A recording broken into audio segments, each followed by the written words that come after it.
Hello everyone, welcome to my channel NK education. मेरे YouTube channel पर आप सभी का बहुत बहुत स्वागत है। केजीबीवी में विज्ञप्ति निकली हुई हैं और हमने आपको पहले भी बताया था कि नवंबर दिसंबर में बहुत ज़्यादा वैकेंसी देखने को मिलती हैं इन स्कूल्स के अंदर। तो ऐसे ही इसमें कई सारे डिस्ट्रिक्ट हैं जिनकी आज वैकेंसी हम सब लेके आए हैं। कौन कौन से डिस्ट्रिक्ट में हैं, पूर्णकालिक के कितने पद हैं, अंशकालिक के कितने पद हैं, कौन कौन से सब्जेक्ट में ये वैकेंसी दिखाई गई हैं, इन सब की बात हम इस वीडियो के अंदर करेंगे। तो आइए देख लेते हैं कौन कौन से वह डिस्ट्रिक्ट हैं जहां पर केजीबीवी यानी कि कस्तूरबा गांधी बालिका विद्यालय में यह वैकेंसी निकली हुई हैं और आगे भी निकलेंगी। ये तो केवल केजीबीवी की बात हुई है, बाकी अदर जो केवीएस एनवीएस हैं, अगर आप इन सब में इंटरेस्टेड हैं तो इनकी वैकेंसी भी आपको जल्दी ही देखने को मिलने वाली है और आपको हमारे ही चैनल पर इन सभी का विज्ञापन भी देखने को मिल जाएगा वीडियो के साथ। तो आइए देख लेते हैं कि यह विज्ञप्ति है जो सबसे पहली है वो इटावा डिस्ट्रिक्ट यानी उत्तर प्रदेश से है, जिसमें आपको फॉर्म को सबसे पहले देखना है कब तक भर के देना है। मोस्ट इम्पॉर्टेंट होता है कि नोटिफिकेशन आउट हो गया है लेकिन जो फॉर्म सबमिट करना है उसकी लास्ट डेट कब है। तो अपने हम मेन पॉइंट को ही टारगेट करते हुए बता दें कि आपको 30/11/2024 तक यानी कि 30 नवंबर 2024 के शाम 5 बजे तक आवेदन पत्र आमंत्रित किए जाते हैं और इसी क्रम में विज्ञप्ति में प्रदर्शित सारणी में विद्यालयवार पदों का विवरण भी है। यानी कि इसमें जो पूरे इटावा डिस्ट्रिक्ट में जहाँ जहाँ पर केजीबी विद्यालय हैं उन सभी का इन्होंने विज्ञप्ति में दे दिया है, जहाँ पर भी रिक्त पद थे, और उनको आपका जो टीचिंग और नॉन टीचिंग स्टाफ दोनों के लिए है।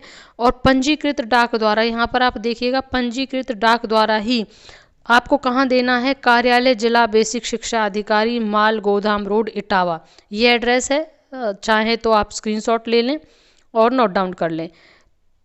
इसी पर आपको पंजीकृत डाक पर ही भेजना है। इतने समय से आप भी हमारे साथ जुड़े हुए हैं और मैं भी हर बार बताती हूँ, केवल पंजीकृत डाक के द्वारा ही यह मान्य होता है, अन्य किसी माध्यम से उसे स्वीकार नहीं किया जाता है।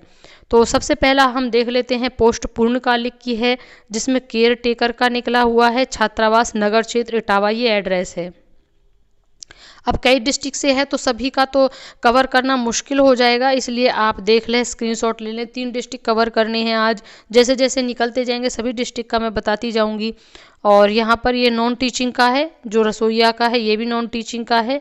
यहाँ पर ये नॉन टीचिंग में है। आपको अगर कोई आपके नॉन है, कोई जानते हैं तो आप उन्हें बता सकते हैं। नॉन टीचिंग में जो केयर टेकर होते हैं और साथ में जो रसोईया खाना बनाते हैं, ये उन्हीं के लिए फॉर्म है और संविदा पर यह होता है। अब अगला देख लेते हैं हम, पीलीभीत से आया हुआ है, जिसमें इसमें सीधा टीचर्स के लिए है। इसमें नॉन वर्किंग का भी नॉन टीचिंग का है, लेकिन हमारा मेन टारगेट होता है टीचिंग का। तो पहले डेट देख लेते हैं कि इसको कब तक देना है। इसको जो इशू किया गया था वह 13/8/2024 को इसे रिलीज़ कर दिया गया था और जमा करने की लास्ट डेट तो इन्होंने भी दिखाई नहीं है। साथ में आपको ये कार्यालय जिला बेसिक शिक्षा अधिकारी पीलीभीत पर ही पंजीकृत डाक के माध्यम से भेजना होगा। और साथ में हिंदी, विज्ञान, कंप्यूटर, गृह कला, शारीरिक शिक्षा, उर्दू, इन सभी सब्जेक्ट में वैकेंसी हैं। और पहले का जो रिज़ल्ट था वो भी आउट हुआ है इसमें, वो भी आप देख सकते हैं। एज जो होती है वो आपकी 25 से 40 वर्ष होती है। नेक्स्ट हम देख लेते हैं अपना, ये है शाहजहांपुर का। तो शाहजहांपुर में जो आपको दिनांक 2/12/2024 को 5 बजे तक स्वीकार किए जाएंगे। यहाँ पर भी देख लें आप, 5 बजे तक स्वीकार किए जाएंगे। वही प्रोसेस है सभी का। रजिस्टर्ड डाक द्वारा जिला बेसिक शिक्षा अधिकारी कार्यालय शाहजहांपुर में आपको देना है। ये पूर्णकालिक शिक्षिका के लिए है, सामाजिक विषय का है, ये अंग्रेजी का है, गणित, विज्ञान, हिंदी, और यहाँ पर ये वर्ग दिए हुए हैं, अनारक्षित का, अन्य पिछड़ा का, और अनुसूचित जाति और कुल पद। इस तरीके से हिंदी का भी है। और आप स्क्रीनशॉट ले लें, जिस वर्ग से और जिस कैटेगरी से बिलोंग करते हैं, जिस सब्जेक्ट से करते हैं, उसका वैकेंसी देख लें कितनी है कितनी नहीं है। और इसमें जो आप पूर्णकालिक के लिए करेंगे उसमें जो आपको क्वालिफिकेशन चाहिए, इसमें टेट आपका बस जो अगर आप 6 to 8 भर रहे हैं तो पेपर 2 आपका क्लियर होना चाहिए। बाकी कोई टेस्ट होता नहीं है, केवल आपको फॉर्म जमा कर देना है, उसके आधार पर जो गुणांक बहारांक होते हैं उनके आधार पर सिलेक्शन हो जाता है। नो एग्ज़ाम इसमें।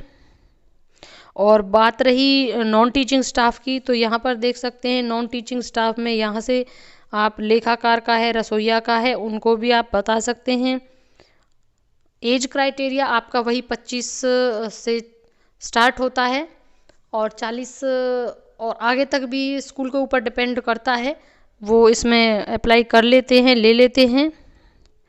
और साथ में ही सैलरी की बात करें तो यहाँ पर इन्होंने लिखा हुआ है साफ, पूर्णकालिक का ये देखेंगे आप, पूर्णकालिक का 24,200, अंशकालिक का 12,181, तो कहीं कहीं पर अंशकालिक का और ज़्यादा भी होता है, तो ये आप देख लें। और ये और बता दूँ आपको कि ये संविदा पर जॉब होती है, यानी कि कॉन्ट्रेक्चुअल है, 1 ईयर के लिए, एक सेशन के लिए होती है। और उस सेशन के बाद अगर उस पोस्ट पर कोई परमानेंट रिक्रूटमेंट नहीं आता है तो आप वहाँ पर बने रह सकते हैं और आपका एक्सपीरियंस बनता है। ये आपको एक एक्स्ट्रा बेनिफिट होता है जब आप नेक्स्ट टाइम कभी भी परमानेंट गवर्नमेंट जॉब के लिए अप्लाई करते हैं, तो इस तरीके के जो रेफरेंसेस होते हैं उनको प्रेफरेंस दिया जाता है।